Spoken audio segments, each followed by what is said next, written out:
I was diagnosed with cancer in December of 2021. I am taking treatment, and because it is rough on my body, I keep asking myself, why me? I get so frustrated, even though I have a very supportive family. How can I find peace? Well, first of all, I'm so sorry to hear about your diagnosis. The first piece I think that's really critical to realize is it's not your fault. You know, we're in a very interesting time these days with science showing us the power of the mind, right? We now have all of these incredible scientific machines, testing ability to test energy, ability to be able to see what's happening on the most basic levels of brain waves, of brain chemistry, of body chemistry, of immune system, of thought, of energetic patterns. And that's given us a lot of beautiful power. We now know that what we think, what we believe, has a huge impact on our world. That we are literally, through our thoughts, co-creating our world. And it's incredibly powerful. The shadow side of that is when things happen that we would like not to have happened, a cancer diagnosis, a house that burns down, or any one of the other myriad things that could happen that we didn't want to happen. It's become really easy to feel like I somehow made this happen. And if you find yourself living in a kind of new age world where the West has sort of co-opted some of Eastern thought, but without necessarily the full depth of it, you may find yourself surrounded by people who say things like, well, you've made this happen. Your thought pattern has created your cancer. And that's just not true. And so it's really critical to realize that yes, we've got this incredible power from our minds to create our world. And our minds are not single-handedly creating our world. My favorite example of this is if you walk off of the rooftop, no matter what mantra you chant, no matter how spiritual you may be, no matter how deeply you may believe that you have wings, you are going to crash to the ground. Because you can't outthink gravity. As far as laws of energy go, gravity trumps thought. Now, that doesn't mean that thought isn't powerful. It's incredibly powerful. And there are things that happen in our world that are not because we have made them happen with our thoughts. Or that somehow we've done something bad and we are being punished. So the first piece is, this is not your fault. The second piece, though, is you've got a lot of power actually to change your situation. It may be written in your karmic journey that you're actually going to change the workings of your immune system and that you're going to become cancer-free.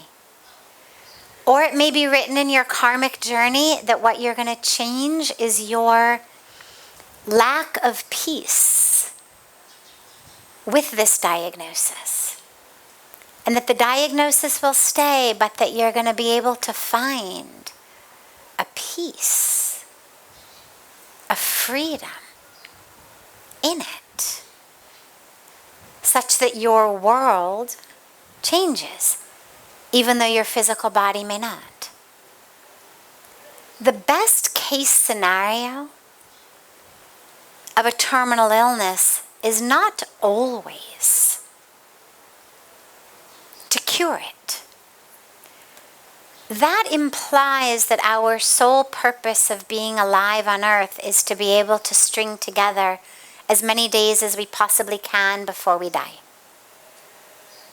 In that model, regardless of what you do, achieve, experience, serve, the success of your life is to be measured by the sum total of days you have been able to squeeze out life. But that's not what a successful life is. It's not about the days in the life, but about the life in the days, right? And so we certainly know people who are quite old, but you think, you know what, if I had to die today or change places with that person, I'd rather die today in my life than be 90, 95, 100, but in that person's life. And so the question always to ask ourselves is, how can I, in this situation, whether it's a cancer diagnosis, whether it's having simply failed an exam or gotten fired from your job, or getting left by a spouse or a beloved, or having an accident that, God forbid, handicaps you. The question in every circumstance of life, and by the way, not only the negative ones, the positive ones as well. We get a raise, we get a promotion, we are a huge success, we get married, we get the job. In every circumstance, the question to ask ourselves is, what am I supposed to learn here? What's the lesson? Because karma is not a system of rewards and punishments. It's not you've been good, so you are rich and successful. You're poor, so you must have been bad and the universe is punishing you. It's not that. The karmic cycle works to give us exactly what we need in order to take our next step closer to our awareness. And for some, the next step may come in abundance and success and financial prosperity. For some, it may come in a whole other situation. But the question is always the same. What am I supposed to learn here? What's the teaching? Why has the universe given me this situation? And so to our beloved family member who sent in this question, the way to find peace is to realize that your job here is not about how many days of life you can string together, because that's really stressful. I mean, when you've got a diagnosis that is fatal, I mean, life is a fatal diagnosis. So anything beyond that, I mean, as we are alive, it's a fatal diagnosis. We're all dying, every one of us. Every one of us has a terminal disease. It's called life. It's going to end in death. So whether on top of that you also have another disease that could end in death, could end in remission, and then you die of something else, either way, we've all got a terminal illness. or a terminal opportunity called life. And so it's very stressful if we think that what we're supposed to do is manage to somehow avoid the very nature of life, which is death. I mean, that's really stressful. We're not supposed to age. We're not supposed to get gray hair. We're not supposed to get wrinkled. Right? I mean, aging has become a failure. Forget even terminal illnesses. Anti-aging is like the thing. Right? As though somehow, if you don't look 10 or 20 years younger than you are, you're a failure. Right? You've let yourself go somehow. Thou shalt not have gray hair at any cost. Thou shalt not have wrinkles at any cost, right? And if you have them, it means that you just don't have the means to take care of them. Or that you don't have access to, someone who could guide you on how to take care of these problems. And so it's stressful. So instead of thinking about how can I string together more days, think about how can every moment that I have be one that I utilize to get close to God. Because even with a cancer diagnosis, you may very well die being hit by a car long before the cancer kills you. I mean, not to be morbid, but every time we get in a car, it's a serious possibility. Or you may recover completely and die of something else. I don't know. But neither do you. And all we know is what you've got is this minute. You've got today. And use today not to prevent tomorrow, but to be as full as you possibly can. Can you experience the presence of God in you today, right here, right now? Because that's going to stay with you. The body eventually will drop. But that which you actually experience stays with you. When we go from lifetime to lifetime, along with the soul, the subtle body goes. Man, buddhi, ahankar travels with us.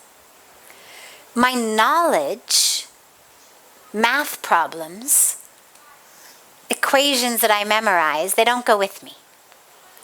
That actually gets filed in the very neurons of my brain. That's not man, it's brain. The brain chemistry learns how to remember that. But the impressions, the sanskaras, wisdom, experience, that becomes an impression upon man, which actually stays with us. It's the nature of our mind. So use these days. Whether this body stays with you or not, the mind will stay with you. So use this time to get that mind to be the best friend that you would want to travel from this life into the next life. Whether it's 6 months from now or 60 years from now. Use this time to find that truth, to experience it.